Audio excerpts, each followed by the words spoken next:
So thank you so much for everybody for being here. I'm actually excited that I have a small group because that's such a niche topic for us. It's supervisors, but it's not a niche topic for us as people and citizens. When we think about what's coming along the way and really thinking about how we can talk about the solutions that are out there for climate change.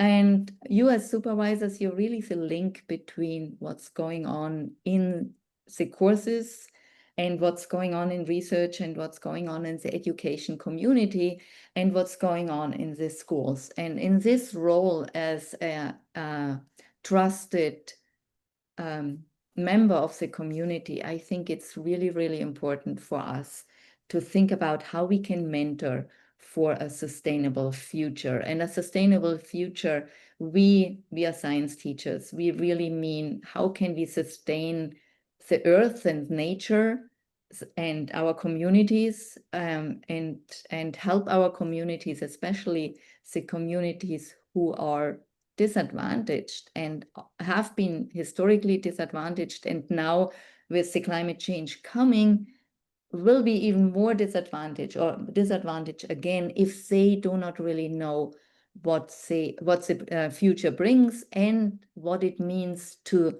act towards a sustainable future. If you can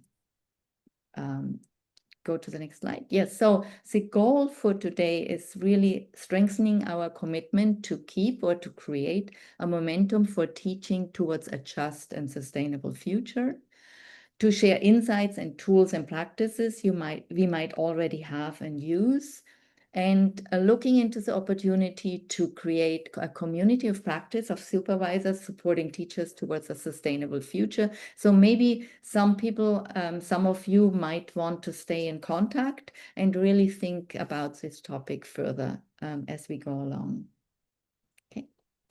So we will share our ideas, so what we have implemented and tried out so far.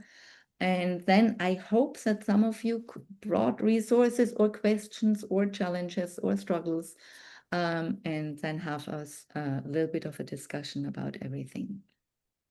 But before I want to start, I would like to have to acknowledge the Chumash people, so the indigenous tribes that are here. We are sitting on UC Santa Barbara's land, and we will introduce ourselves, I promise, after that. We sitting on the beautiful Santa Barbara coast that was originally, lived by and taken care of the Chumash people. And I really, when we think about climate change and sustainability, to look back and look forward together with the Chumash or with our indigenous neighbors and partners is really important. And I don't want to read that because you just listen to my German accent. So if you want to read that and think about how yourself in the areas where you live, maybe that's one of the solutions we have, bringing in the ideas and the knowledge and the wisdom of the indigenous people and indigenous tribes we have in our areas.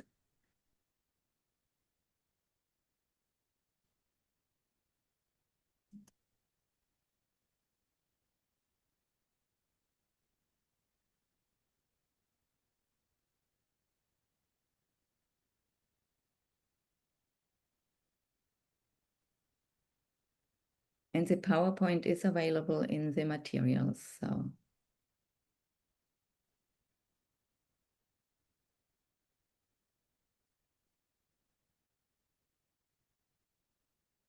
Okay. So who are we? So I'm Karin Lohwasser. Some might have seen me in former sessions. I was a former science teacher, and then I had way too many jobs, but all of the jobs in education and mainly in science education. And currently, and luckily, I'm an associate teaching professor at the University of California in Santa Barbara. And here I teach the science methods classes, and I also supervise the science teacher candidates in our teacher education program. And I have Kaylee with me, and Kaylee is introducing herself right now. Hi, so I'm Kaylee, and I'm also a former teacher, a former middle school science teacher from Fresno, California, which is in the Central Valley. I'm currently right now a PhD candidate at UCSB, and my research interest lies in supporting teachers, particularly science teachers, and engaging their students around topics of climate change, especially given the political climate that we're in. A lot of teachers feel like this is a challenging topic to teach and to engage their students with, but ways that we can pivot instruction to think about climate futures and ways that we can design solutions and having our students be positioned as agents of change. So that's a little bit about me. Okay, and we would like to know a little bit more who you are. So if you could put like a in the chat, but not pressing submit yet, so we will have a waterfall afterwards. If you could put in the chat your name, your institution, the subject and the grade band you are supporting right now. And from 1 to 5, from 1 very little to 5 a lot, how much teaching towards a more just and sustainable future were you able, or have you been able to support in the past? And then just a yes and no, do you have resources, ideas, or questions to share to support the teaching of sustainability and climate change? Yes or no? We need this information because we want to make maybe 2 breakout rooms, but I think we can, yeah, that would be great just to know. All right, your name, institution, subject, grade band. Have you supported that work? And do you have resources? And 1, 2, 3, waterfall. If you could press when you're done. Thank you. Hi, Monica. Martha, Irvine. Okay, a tiny little bit math. Yes. 3, great. Kaylee, yes, thank you. Very little and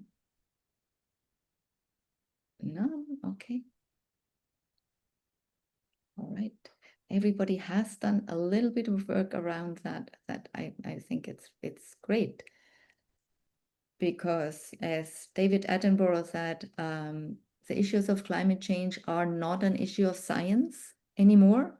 We know what's happening. It's really an issue of communication. And I think for this communication, we are all responsible for. So we want to introduce, as I said, 3 strategies we have tried out. So the one is a book club, the other is a solution mapping activity, and the third is Kaylee's work with the teachers. And then let's talk a little bit more about that. So the first one, I tried to start a book club for all the teacher education faculty and the education faculty working in this area. So I've invited everybody, a core group engaged, some from other subject areas, but mostly science teachers. And that is actually what we are trying to push is we need everybody on board. It cannot only be the science teachers, because as I said, it's not about science actually. It is about our society. It's about climate change is and will be even more touching every inch of our life. And the other issues we have, I mean, racial justice, the humanity, everything we are doing will be affected and negatively affected by climate change. So we really have to think about what are the solutions, how we help adopt and mitigate in a just way so that our students are actually prepared for the future. And our teacher candidates are the teachers of the future students who will actually really be in the midst of this change. So I invited everybody. Time was always an issue. And maybe you have an idea how to, maybe you have sustained club book clubs around certain themes and have ideas, and we could discuss that in the end of the roundtable. What can be improved and how could we use common tools and common resources to sustain this conversation about sustainability. The next thing, what actually is really successful, I feel, and what we get on feedback is a solution mapping activity. For 2 years ago, I have introduced this a tiny little bit because we did that with our cooperating teachers, actually, in a workshop around teaching climate change and climate solutions.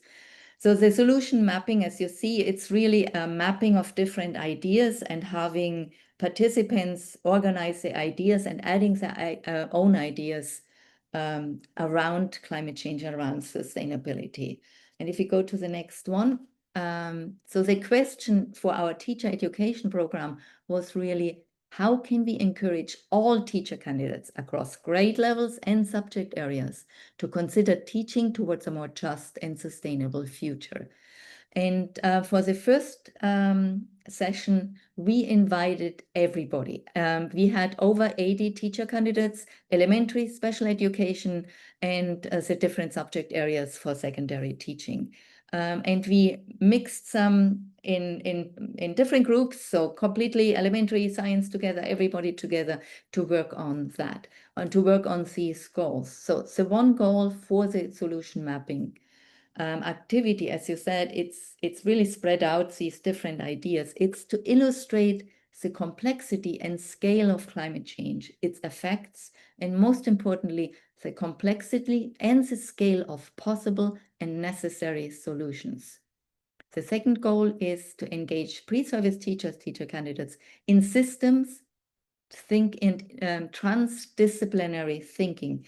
So we are often still in the mode of the bulleted list, that is the linear thinking, but everything that's coming along with climate change is really embedded in a system, and it needs transdisciplinary solutions. So how can we encourage our students, our teacher candidates, to work across the aisle, and like English language arts with math and with social sciences and with art and with languages. Okay, and the third goal is really to help pre-service teachers, teacher candidates, identify what they can do to prepare their students to act towards a more sustainable and just future. And of course, that's a line we have. We try to support our teacher candidates so they can support their students in the future. So what is it? We have really simplified the activity so that everybody can do it, because it's really cards printed out on colored letter paper. So the first set of cards, we color coded them in red and orange, is the causes and effects of climate change.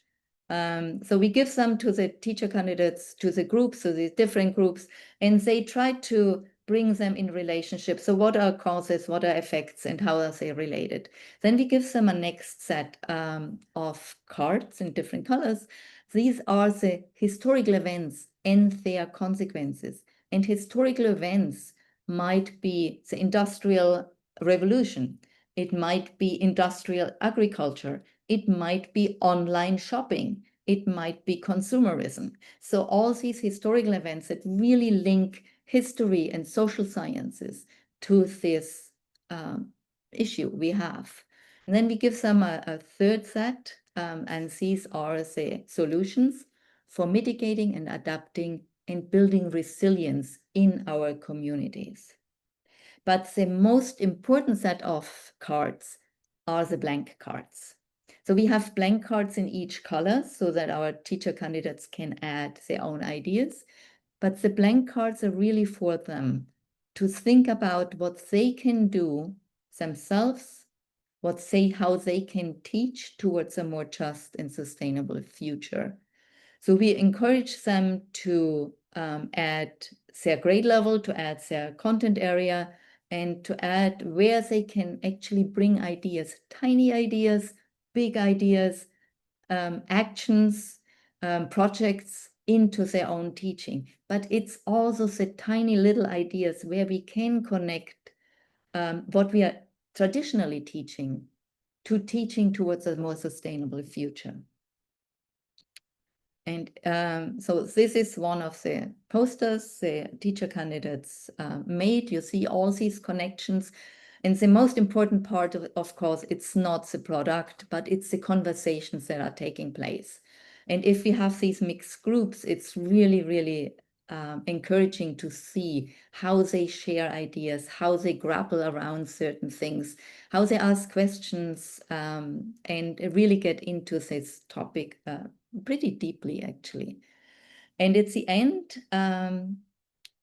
they share these ideas amongst the groups, they share the aha moments, and that is actually for us the biggest joy is to realize how fast they are actually catching up on all these different ways they can encourage their students to become more active in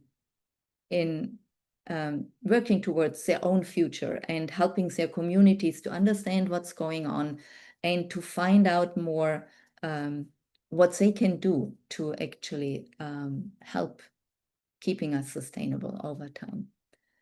And I pause here, and I hope you could envision something, but please let me know if you have questions.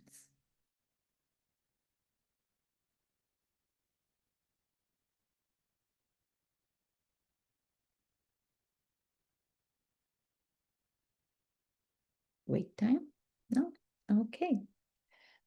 So I want to hand it over to Kaylee, who worked with a group of teachers. And really, I like this title, Supporting Teachers to be Brave, because it is a challenging subject, not only because of the political situation, but also because it's such an emotional, it has such an emotional and anxiety-inducing part. Thanks, Kaylee. Go here. Thank you. Sorry, I had to find the mute button. So part of what my research is about is supporting teachers, which as supervisors, that's what you are doing. These are in-service teachers. And to provide a little bit of context about where this is happening, because this is happening in Fresno, it's a politically conservative area. And so the community largely pushes back on the topic of climate change. And so therefore, we have teachers that are, I guess, more mindful of how they present materials in their class, if it even gets taught at all. And so this particular group of teachers historically have taught climate change in a way where it presents mainly about the problems around climate change and the scientific principles around it. But for this particular unit in this year, we moved towards thinking about the future, and then also how can we move from problem-centered to solution focused, and engaging students in that conversation around solutions. So I think my role in this particular PLC, or professional learning committee, was really to hear how the teachers are grappling with the lesson, especially since as former teachers, we know that whenever you create something new, expect that there's going to be a learning curve, and you're figuring out what students are beginning to ask and what are they actually producing for the first time, which can be kind of scary, especially for some veteran teachers that, you know, they've got it down. And this is an interesting case of teachers where we have some very new teachers and also very experienced teachers that, you know, this idea of how do we implement a new unit. I basically supported them in the sense of like, whatever is best for you, acknowledging the fact that, you know, if one teacher doesn't want to incorporate a certain video, or they don't want to ask a certain question of their students because they're not sure of it themselves, and just meeting teachers where they're at. Of course, teach what you feel comfortable teaching, and having that conversation with your students. But I think, are there pictures here? Okay, great. So these are some of the solutions that some of the students designed, which I think as teachers, it's always exciting to see like what are students actually producing in class, not just the theoretical idea of, could this work? But in the past, again, as I mentioned before, they focused on problems, and now we're gearing this unit towards future solutions. I think also engaging in this idea of the future lessens the stakes, because it's not the here and now, although you could use the future and like thinking about the future and using data that is future projected to create the necessary presence that we need right now today to move towards those futures. But engaging in that sort of ideology made it seem a little bit further removed and less personal for teachers to be able to engage in this conversation, because students did bring in political perspectives that perhaps were not aligned with the science concept or with the objectives of the lesson. And so that's something that any science teacher or any teacher who's talking about climate change in a politically conservative area, or that has like a diverse perspective of climate change that may not be, with alternative conceptions of what it is, that's something to be expected, and to just support teachers in navigating those conversations as a case-by-case basis, because they're not all the same. But ultimately supporting teachers where they're at and knowing what's best for their teaching and how to support their students. And for some of the experienced teachers, they know exactly what's best for their students. And I think for some of the newer teachers, it was more of like navigating a conversation and learning what can you say in those situations. And, of course you think of, hindsight is 20/20 vision. So you think of things later, but this all just comes with time naturally. So I just wanted to share this as something that is in the realm of possibility, and the teachers in this particular context absolutely are going to continue to implement this unit that is future facing and is more solution driven, and it engages students in a different way, where this assessment's not like a multiple choice assessment, but it's incorporating annotation and modeling, like conceptual modeling, and a little bit of artwork and a little bit of creativity and imagination along with it. But yeah, I think these are all my slides. Oh, Karin, you're muted. I'm sorry. Thank you, Kaylee. Any questions for Kaylee?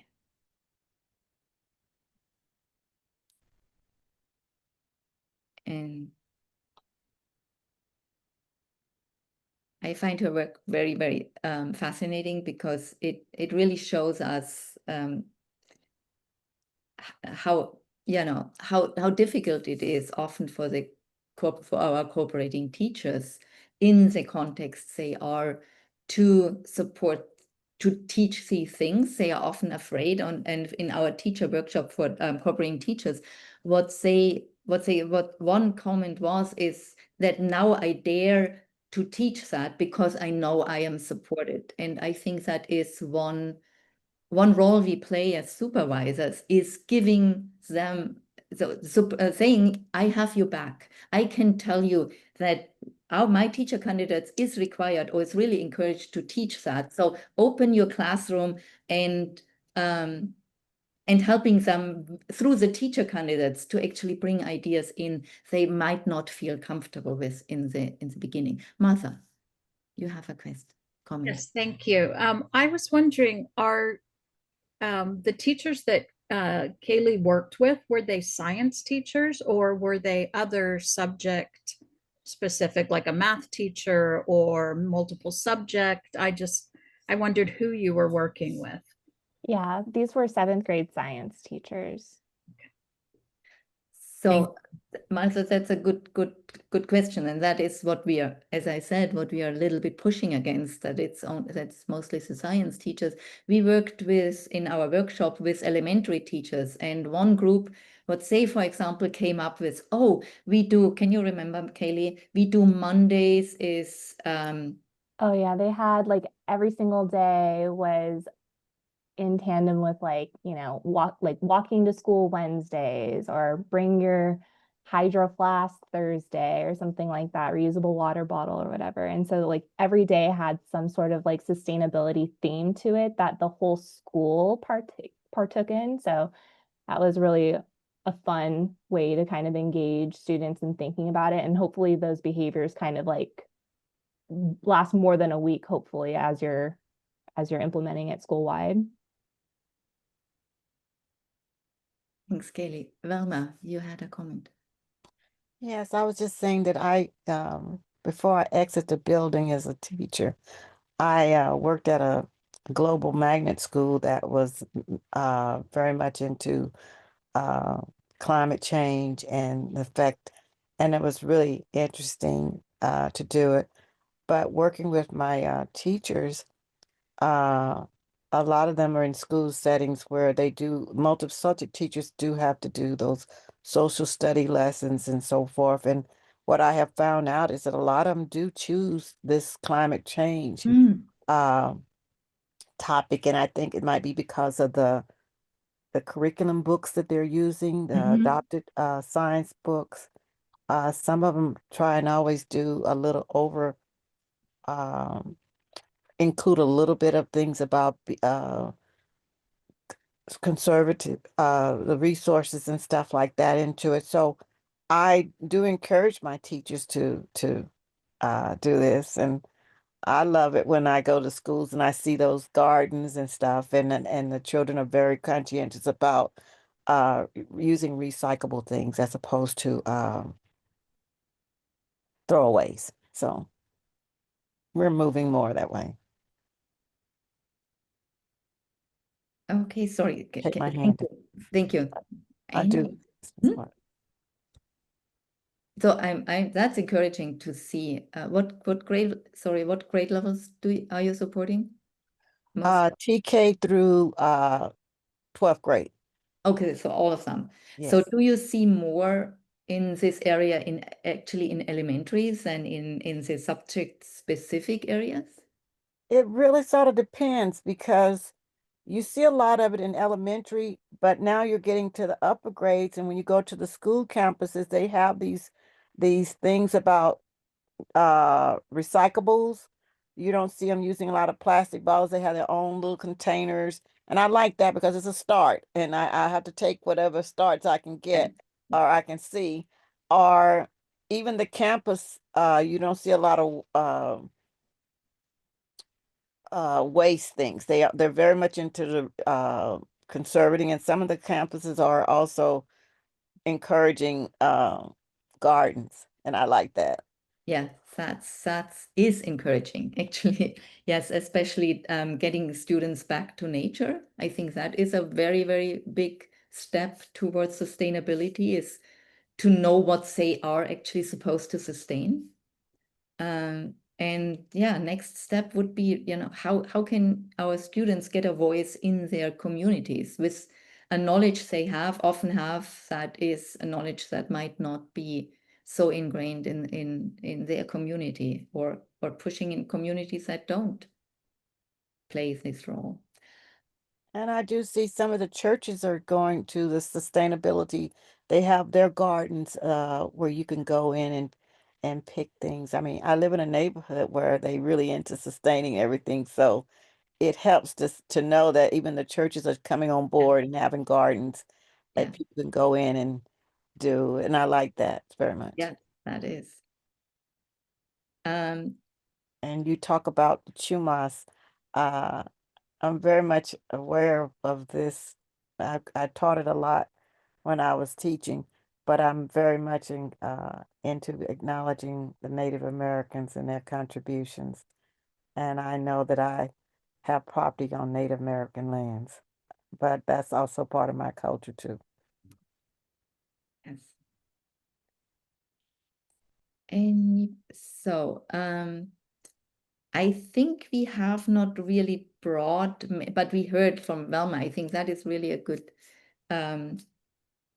way of thinking about these things and seeing them. I think it is it's connected also for our teacher candidates to learn to see where they can connect and where they can push what's already there to a new level, because we have to be a little bit faster with the whole things, and where we can push, especially what Kaylee said, in areas that might be not so much on board already. I have a form for you, and it's also in the folder, but it doesn't work in the folder, I recognized. But if you want to take your time, and I just get, it's numbered, but just find a space for you. It's a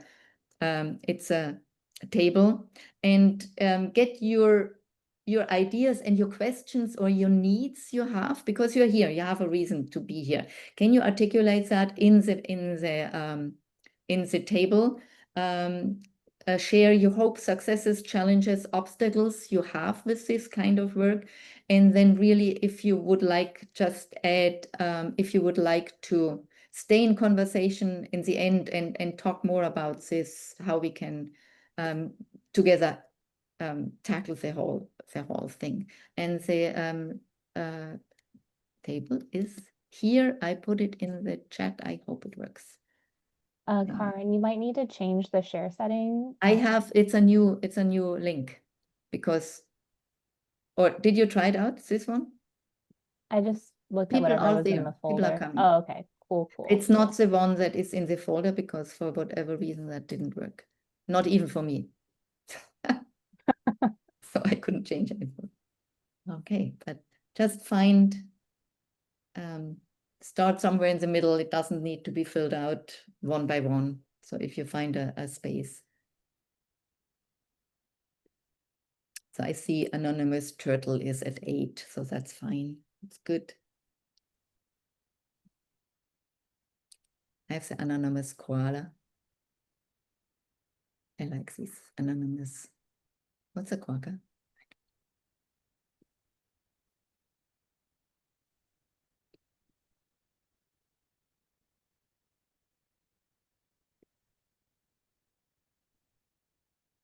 Oh, great.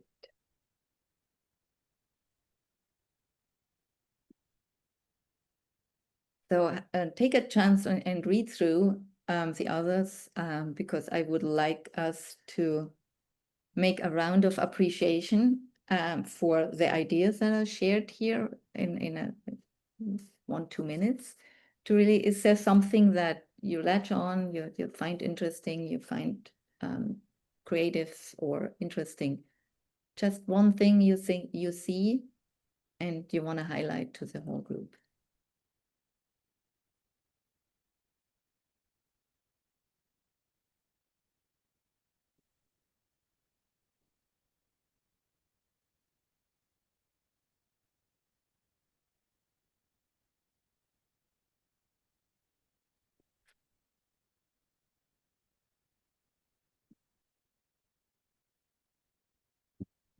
Okay, I do rounds of appreciation often with my students, and they're really surprised, especially when they do model lessons or something that I say, no, we don't want to have critique, at least not right now. We can share that more generally, but really having a round of appreciation, and then you see how, it just changes the mood in the room, and we learn so much about what others see as important.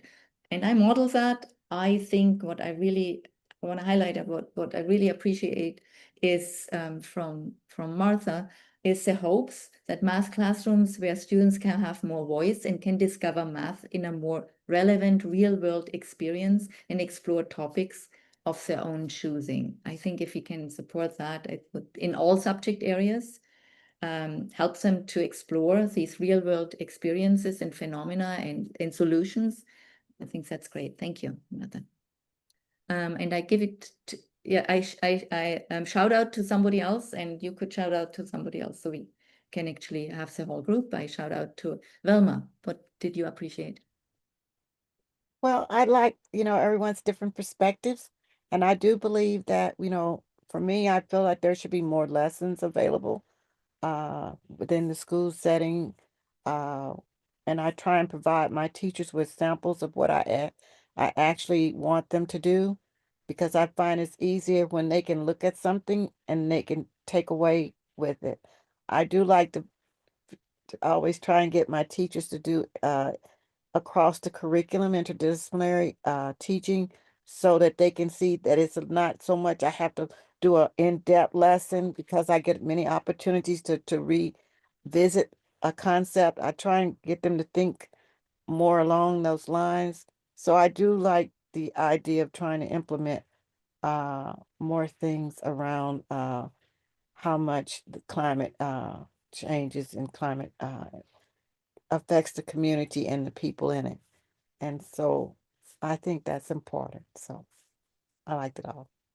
I liked all the ideas. So I think I don't want to say which one was better, because they all were No, it's great not better. ideas. Yeah. Yeah. Can you shout out to somebody? Renee, Renee, you're muted. You're still muted. unmute yourself, Renee.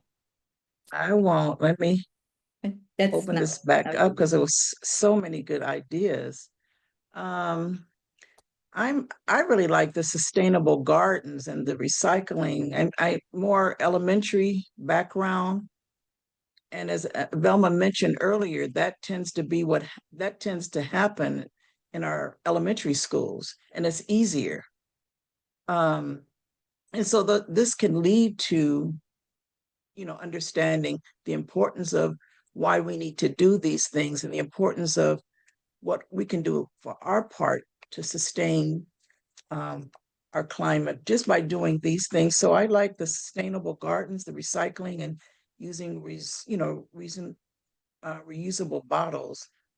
And I have a great niece she was in TK.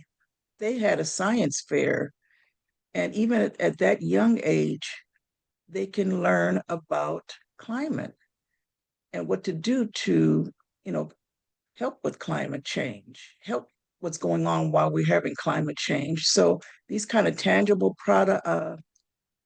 projects and things like that, I really like those. Can you shout out to somebody?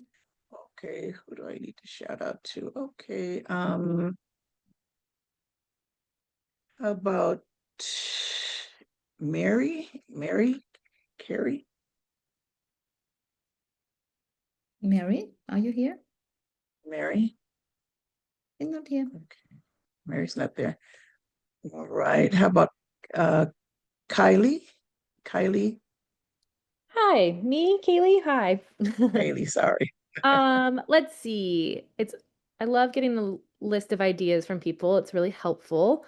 I think one thing just from my lens that's helpful is having interdisciplinary lessons. So I think what Kaylee mentioned in there, just because, you guys mentioned that we're all science teachers, in the sense we all hold this responsibility. So I'm really interested in how can we integrate this in a math class? How is this seen in a social studies class? So that would be helpful for me, to kind of see those assignments or lesson plans, and have an idea to connect with my TCs in that way.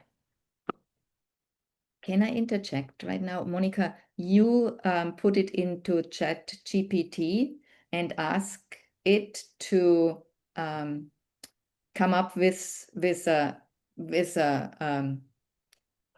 task or challenge, or for about climate change, and it came out with quite a few suggestions, right? Yeah, I had to think a minute because I forgot I did that, but it was for math. And Mhm. so I just was playing around and I said, give me 10 problems solving systems of equations related to climate change on the Central California coast. And they were really cool problems, but when you went to the solutions, they were not all correct. Yeah. So it hallucinates. It's a start. Yes, but it can give, certain ideas. I think that Some is. situations, yeah, for students to think about, perhaps. now I call out math. Monica, just can you go ahead and say if there's something that caught your eye? Yeah, I was looking through the table and what caught my eye was donating food waste. I used to chair the wellness council for our school district, and so we were very much involved in food waste, and just about every one of the 21 schools in the district has what they call a share table. So if on your tray you get an apple and you decide you don't want it, you could put it on the share table and then someone else could take it, which is kind of cool instead of just throwing it in the trash. So, and I get to call on someone. How about back to Mary?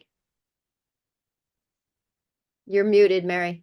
I know. I was driving, so I had you on the phone. I'm listening and I couldn't talk or type.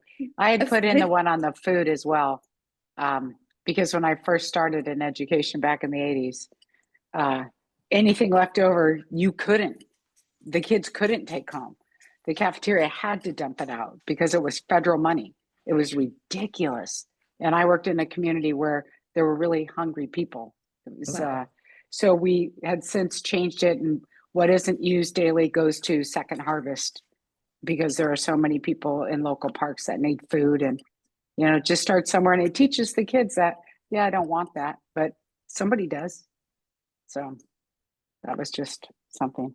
And I was trying to read as I was driving, Oh, but I you couldn't. cannot. No. But I didn't want to miss it. And I was like, hi. So I apologize. And when you were calling on me, I was getting my phone. I was like, should I get back to my laptop? But so I was listening the entire time. And I did type in a little bit, but I couldn't move the page over to go to the right. So Yeah, no. I'll get So back to that. So you- my apologies.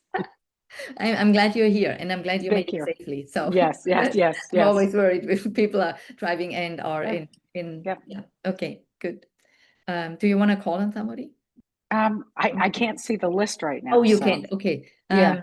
I do it for you. Come Yeah. on. What about you? Yeah, I really appreciated Celeste's contribution to the table. So she talked about at UCSC how they have the optional field-based learning. And I read through the whole idea and it just sounds amazing. And the fact that they got 2/3 of the students to come out last year, I think is tremendous. And that they're going to continue doing this is just something that I think will be really helpful to sort of continue this idea and sustainability. So I really appreciated her sharing that and being willing to share the resources from it too. So thank you. Thank you. Yeah. Would you like me to Yeah. pass it off to someone else? Okay. Trying to think who has not spoken yet. Nice. Celeste, maybe, since I appreciated hers. And you're mute.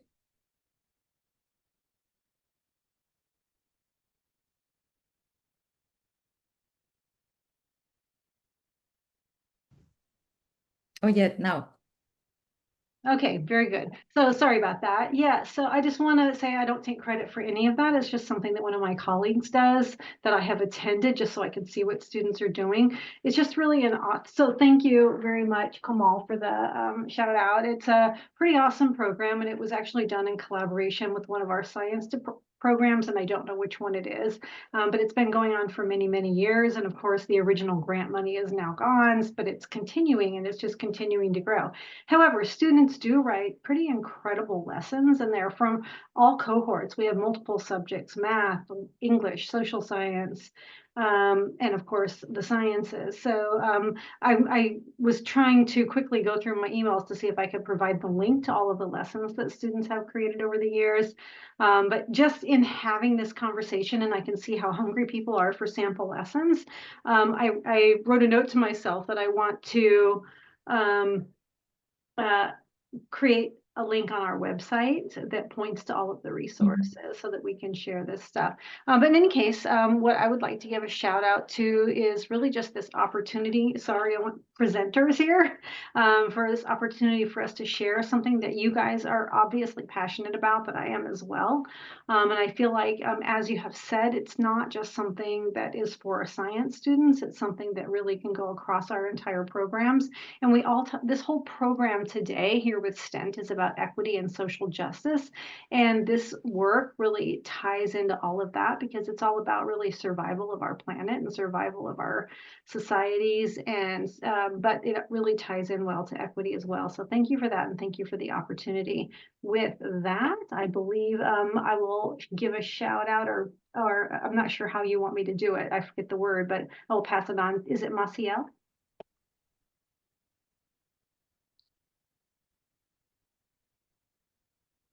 Masia, are you there? Maybe she's also driving. I'm here. I'm sorry. Oh, okay. I joined late, jumping in from the one I was in before. So I just wanted to listen in towards the end. But I don't have much to say. I'm just kind of listening. Thank you. Do you have the link to the maybe not if you're late in the chat. So thank you, because we are running out of, so we are actually good in time. So we are closing it up, but you have access to this the table, and I will follow up with an email to connect all of us, and I hope it's okay. So send me an email if you're not okay, but I assume that you're all okay to sharing these things. We have not, Hassam, do you want to say something? I mean, you're a facilitator in the, or in the background, but if you want to share, I don't want to leave you out of the conversation. Oh, no, thank you. I'm enjoying what I'm hearing. Thank you. Okay, so I will send, as I said, I will connect all of us, and I think together we have good resources, and I have a few links to lessons or ideas as well. And maybe just keep the conversation going. I mean, we are a small group, but if we don't speak up, and if we don't push, the other subject areas will or will not recognize all the other work that is actually going on, and especially all the solutions that are out. If you are digging into solutions, for example, for now I'm blanking, but I will send it out with an email. There is so much going on and so much international youth that is really, really working on that. If you go this route, it becomes really encouraging and exciting. And we would have the opportunity to make the world a better place, because what we did the last 100 years was not really smart. But we need to work harder, it looks like, a little bit these times we are in. Thank you so much. You have my email address. You have at ucsb.edu. That is my last name, Karin, LOH. So H2O is Wasser, and LOH is, so that's a translation, LOH2O. Yeah, keep going. Thank you so much for your interest. Thank you so much for being here, and you will hear from me. Take care. Thank you. And I will stay on for a few minutes if somebody wants to. I don't know if you saw it in the chat, but someone is asking you to put the table in the folder, the presentation folder. You have access to that. You should have access to that one. I have access to the folder, but when I put it into the folder, we could not work with it because I do not have control over, Okay. Is it in the folder right now? No, right now it's on my private one. Okay. If you put it in there, I might be able to change the setting to permission to everyone. That's what you're trying to do. Or at least to comment, to have allow people to comment, maybe not editing because we don't want to. Yeah. But if they could comment, that would be great. I will do that. Sure. Karin, I just wanted to say something before. This is Velma. I just wanted to say something.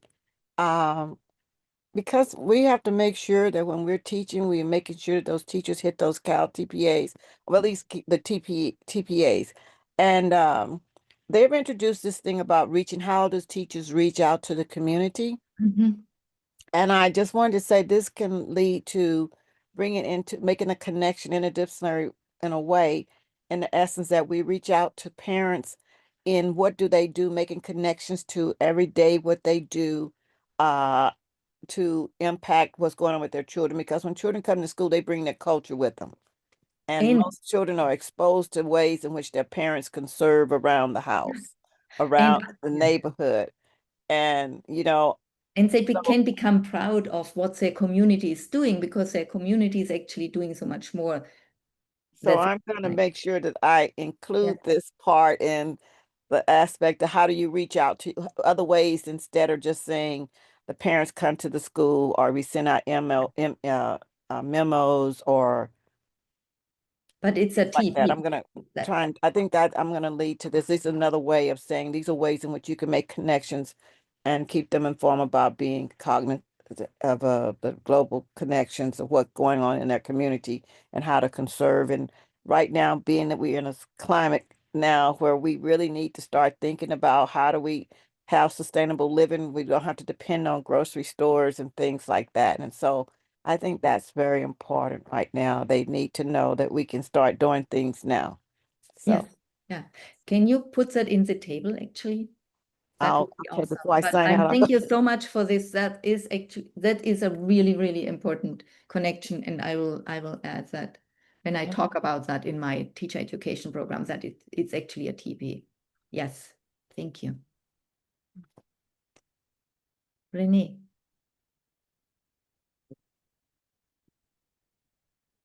Did you want to talk? Because you're still staying here? No? Thank you for being here, but you're mute if you would like to talk.